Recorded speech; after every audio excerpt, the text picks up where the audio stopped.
Estou aqui recebendo nosso querido amigo Mauro Lopes. Tudo bem, Mauro? Oi, Léo, tudo bom? Tá queimado, hein? Tô no meio da série, gente, no meio das férias. O Mauro veio aqui estrear o nosso estúdio novo e aí a gente aproveitou para pescar você, Mauro, para falar exatamente sobre o que era uma das manchetes do jornal Valor Econômico. Sim. Hoje. Partido dos Trabalhadores, por determinação do Lula, promovendo um encontro de núcleos evangélicos que foram criados em todos os estados do Brasil. Esse encontro deve acontecer no mês de março. Eu fiz um Bom Dia sobre isso, gerou muita polêmica, muita discussão, e eu pergunto a você, o Lula está correto ao buscar uma aproximação com os evangélicos? Bom, primeiro legal estar aqui, no meio da série, no meio da série, não, a série está acabando, sexta-feira volto, gente, para a edição e também para o Giro das 11, estou aqui de volta normal, mas hoje fiz questão de vir. Não vim sozinho, trouxe até meu filho e meu neto que estão passando férias comigo para a gente participar da inauguração dos novos estúdios da Pós TV 247. Vai ser muito legal. E em relação ao sistema dos evangélicos, é importante a gente ter contexto. O que está acontecendo no Brasil? Os evangélicos têm um protagonismo e um dinamismo no país hoje que é inegável, não dá para negar. A tal ponto que, segundo o José Eustáquio Diniz Alves, a partir das pesquisas do IBGE, o José Eustáquio Diniz Alves é da escola do IBGE, talvez com certeza um dos 5 maiores estatísticos do Brasil, especializado em transição religiosa. Ele diz claramente o seguinte: em 2032 os evangélicos passam a ser, haverá mais evangélicos que católicos. Não quer dizer que eles serão maioria, não serão mais de 50%, mas haverá 40% de evangélicos contra 39% de católicos, e essa tendência prosseguirá pelos próximos anos.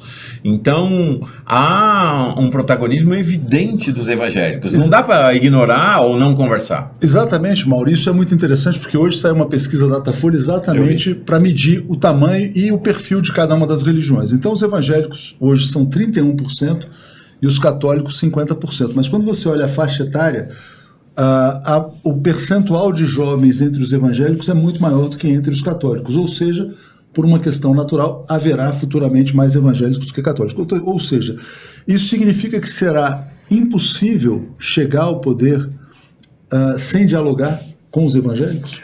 Não tem jeito.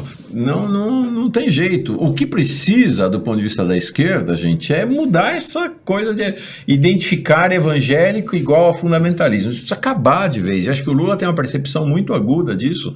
Né? Nosso tema da espiritualidade, do livro Lula e Espiritualidade, acho que isso está muito aguçado nele. Ele sabe que a massa dos evangélicos e evangélicas do país não é fundamentalista. Não é fundamentalista no sentido de serem pessoas reacionárias, retrógradas, que em tese operam contra os seus próprios interesses. Lula sabe que essas pessoas atuam a partir dos seus interesses, são pessoas pobres, pessoas que têm demandas, e essas demandas precisam ser acolhidas e atendidas pelas agremiações políticas. Vamos lembrar, só para encerrar essa resposta, que não dá para pensar no PT, Partido dos Trabalhadores. O PT não teria existido se não fossem as comunidades eclesiais de base da Igreja Católica dos anos 70 e 80. Né? É uma das 3 componentes do tripé que levou à fundação do PT são exatamente as comunidades eclesiais de base da teologia da libertação. Mas estamos falando isso virada dos anos 70 para os anos 80, a realidade mudou. Os outros 2 eram os intelectuais e, evidentemente, o movimento sindical, os movimentos sociais. Então, não dá para pensar num Partido dos Trabalhadores e em partidos políticos assentados que não dialoguem com os evangélicos. Agora, não há um risco, Mauro, de você trazer o tema da religião para a política e você abandonar a ideia de um Estado laico, você acabar abraçando também algumas pautas que coloquem em xeque aí conquistas dos LGBTs, das minorias e assim por diante? Eu creio que uma coisa é uma coisa, outra coisa é outra coisa. O fato do partido do PT e de outros partidos políticos dialogarem com os evangélicos, primeiro, não diz respeito a um diálogo exclusivo com os evangélicos, né? Precisa continuar dialogando com os católicos, tem que dialogar com agentes de religião afro-brasileira, com os judeus, com muçulmanos, tem que dialogar com todo mundo. Então, o fato de abrir núcleos para diálogo com os evangélicos, não quer dizer uma adesão do PT aos evangélicos. E não quer dizer que a agenda propriamente moral e religiosa passa a ser incorporada pelo partido. Acho que essas são questões que vão sendo amadurecidas na sociedade, não é nem no partido, né? São questões que vão sendo amadurecidas na sociedade. Gente, evangélico divorcia, evangélico namora, evangélico é gente. LGBT. Tem, né? nossa, Enfim. tá cheio de pastor e pastora gay. Vamos lá, vamos só trazer uns comentários. A Ziza está dizendo, verdade, esquerda é inclusão. E a Marilândia faz um comentário muito interessante. Sou evangélico, né? E no que depender de mim, vou fazer de tudo para explicar o que Bolsonaro fez contra os mais pobres. Eu acho que o diálogo passa também pelas questões da política, pelos problemas concretos, né?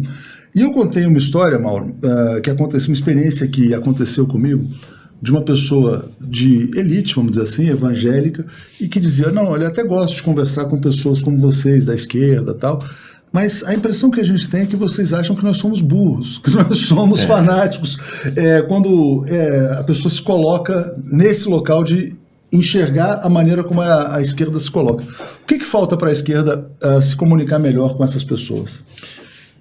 Reconhecer o livre direito à existência dos evangélicos da maneira como eles são. Acho que essa é uma questão fundamental para a esquerda, né? Ao longo, apesar do PT ter sido formado fortemente com base num diálogo, com uma experiência de religiosidade, que foram as comunidades, são ainda as comunidades eclesiais de base, acho que a partir dos anos 90, especialmente do novo século, há uma espécie de negação, um afastamento desse diálogo, dessa conversa. Léo, não dá para pensar o Brasil fora da experiência da religiosidade popular. Olha Canudos, o que foi Canudos? Olha os malês na Bahia, olha o MST. Não dá para pensar o país sem pensar na religiosidade do seu povo. E não dá para pensar partidos políticos, não dá para pensar movimentos sociais que estejam apartados do processo da religiosidade popular. O Boulos, o Boulos sabe disso. O Boulos tem convocado líderes progressistas de diversas religiões para estruturar projetos de intervenção nos acampamentos do MTST, porque é o seguinte, independe do partido querer, as pessoas as pessoas querem sentido de vida, elas não querem só comida. Por isso que o Paz e Bem é um programa tão importante, o Lula percebeu isso quando estava preso nos 580 dias, né? A Janete Pereira chegou como assinante, eu agradeço muito. Eu queria te perguntar, Mauro, sobre o livro Lula e a Espiritualidade, que você organizou. Quem que escreve ali pelos evangélicos? Nós temos o pastor Fábio Bezerril, que escreve pelos evangélicos no livro. Nós só tivemos uma liderança evangélica escrevendo, que foi a gente teve uma dificuldade realmente de articulação, né? A gente espera numa segunda edição ampliar o número de evangélicos que escrevem. Tem muitas lideranças evangélicas progressistas no país de peso, né? Não são maioria. Mas olha, nos católicos também as lideranças progressistas não são a maioria. Esse é um outro ponto. As pessoas falam, os evangélicos foram contra o Lula, etc e tal, mas a Igreja Católica também foi muito para a direita, né? Claro, pra vocês terem uma ideia, eu estou falando, sou católico. Não teve um bispo, uma comissão da CNBB que tenha ido visitar o Lula na cadeia. Quem foi lá? Foi o padre Júlio Lancelotti, foi o monge Marcelo Barros, foram as lideranças progressistas da Igreja Católica. Então, a gente tem que tomar cuidado na estigmatização dos evangélicos, porque as hierarquias religiosas no país são todas elas, ou a maioria delas, conservadoras, reacionárias. Vai no espiritismo, é a mesma coisa. Até nas religiões afro, gente, isso é um processo que aconteceu nos últimos anos. Mesmo nas religiões afro? Mesmo nas religiões afro. Ô Mauro, me diga uma coisa, a que você atribui o fato de tantos pastores terem feito uma campanha tão agressiva contra o Partido dos Trabalhadores? Né? De uma maneira, inclusive, a dizer, não, olha só, vão trazer o comunismo, são contra a família, são isso, são aquilo, vão fechar as nossas igrejas. Por que eles espalharam tantas mentiras? Alguns pastores. Olha, acho que temos que olhar com cuidado esse fenômeno, né? Primeiro, vamos lembrar que durante o governo do PT, praticamente todas as igrejas evangélicas, todos os líderes, os grandes líderes evangélicos estavam embarcados no governo. Edir Macedo estava no governo.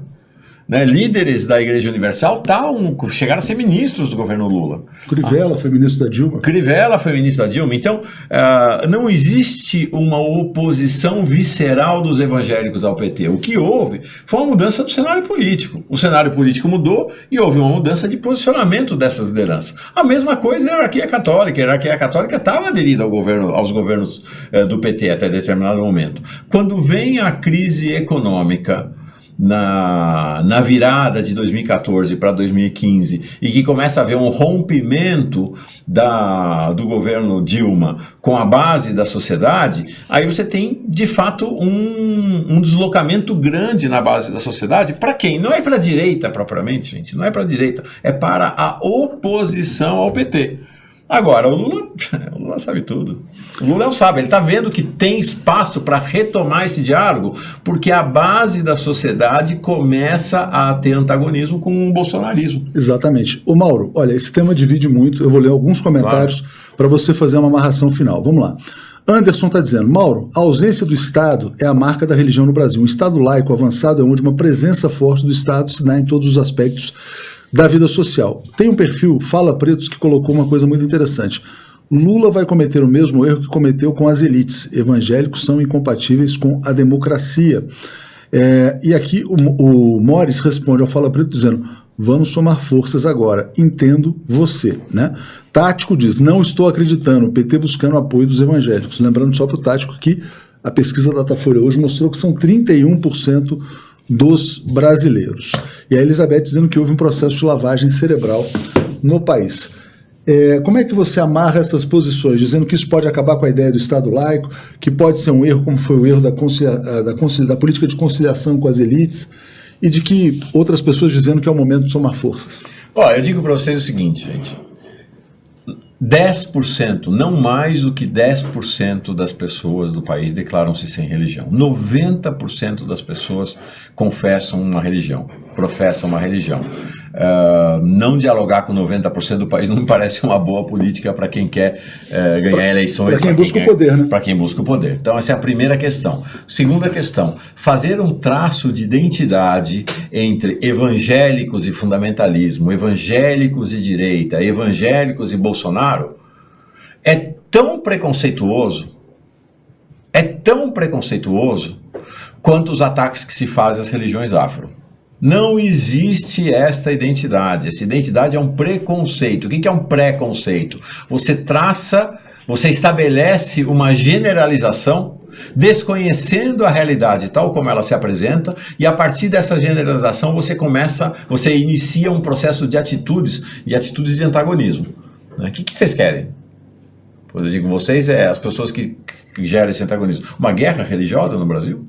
É isso que nós vamos querer? Não queremos guerra religiosa. A gente quer o diálogo entre todos aqueles que querem construir um país melhor. E com certeza, evangélicos, católicos, umbandistas, espíritas, ateus, agnósticos, agnósticas, há milhões e milhões de pessoas de todos esses estratos que querem construir um país melhor. Muito bom. A Helena dizendo que estava com muita saudade de você aqui, Mauro. Eu também. José dizendo que o Lula é o cara.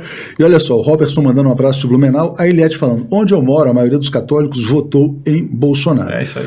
Felipe Everton, parabéns 247 pelo novo estúdio, feliz em ver os canais progressistas crescendo e principalmente o 247. Mensagem final, diálogo é fundamental, mas a Lígia diz, evangélicos são moralistas e conservadores, vai ser uma luta árdua trazer o pessoal para a esquerda. A luta não é fácil, né, Mauro? Fácil nunca foi, né? Mas, gente, pelo amor de Deus, é conversa, é diálogo, é caminho. Precisa fazer o caminho, precisa começar o caminho. Eu acho que a grande sacada do Lula é dizer o seguinte, vamos começar o caminho.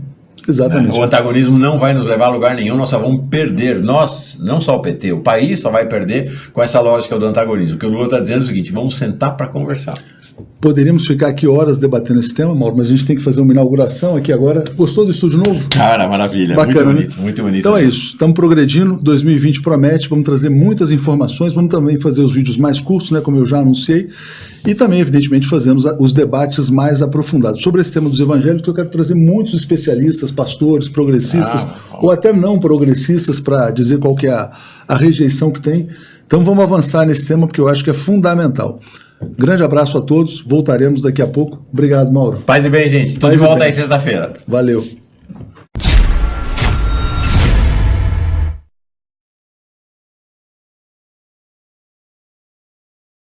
Olá, eu sou Ariel de Castro Alves, advogado e ativista dos direitos humanos.